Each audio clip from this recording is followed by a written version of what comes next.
It's interesting that you said you're putting a Tesla motor on that Mini, and then you're talking about reliability. Are we there now with these Tesla motors with the hacking? Because by the way, those watching that don't know, well, these are motors that are taken off of a Tesla vehicle that it's either on an accident or whatever. And so then what you have to do is you have to hack it. You have to either change the hardware and then use your own software, or flash, take the old software off of the equipment and put new ones in. There's a couple of different ways to do it, right? And people are doing it, and they're doing these controllers and stuff.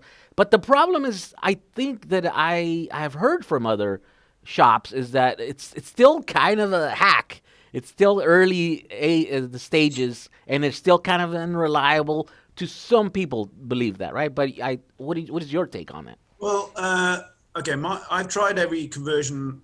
So let's just back up a bit. So the two flavors of motors we use are neck gain Hyper 9s Okay. and Teslas. So Tesla large drive unit, small drive unit, front, rear, etc., etc. So those are the two kind of like flavors we do.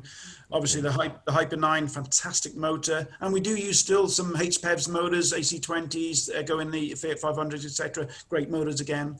But primarily we have standardized now on the net gain for Neck gain. low power applications, especially ones where they go onto a gearbox. So some classic car people really like to keep a gear stick, and Yeah. if it's low power, then that's fine, because if you put 400 horsepower Tesla motor onto original gearbox and an MG midget, that thing's going to explode. Yeah. So with the Tesla drive units, obviously you've got no gears, you've got just direct drive through a 9.7 to 1 gear reduction ratio. So with those, you've got to obviously, as you say, hack it, pretend you've either got to fool that Tesla drive unit into thinking it's still in the Tesla. And that's solutions like EV controls, for instance, which I have in my bus. I've got a 1969 VW crew cab, and that works great. It's pretty much, put the EV controls thing in, wire it up, and as long as you've got compatibility with version, firmware, etc., it'll work off the bat. Great. And the other way to do it, and I think you've all got HSR as well, is like that. So I've tried them all. I've tried every single one on the market. And then there is let's take the actual Tesla control board out of the inverter and replace it with another board. And then that's Zero EV in the UK. That's who we standardize on that solution, which is an OEM version of an open source board, which we use basically all the time. So the Zero EV board, highly recommend it. It's gone through all of that learning and R&D phase, some of it with my vehicles and some of it obviously with them. But it's gone there. It's gone through that now, and I'm finding it's super reliable then to put into conversions for the clients. And I think the most miles I've got on one now is probably about 30,000 miles with a Zero EV board in. And there's a lot of version upgrades and firmware upgrades and tweaks and feature enhancements that has happened over the last 3 years since I started using that board. But it's definitely there now as something that is almost as good as the OEM Tesla board as far as smooth drivability and ease to program. Wow. So that's, in your opinion, that's the best way to go about it? It's zero. Yeah, I mean, I've pretty much standardized all our Tesla builds now to that way. I mean, Yeah.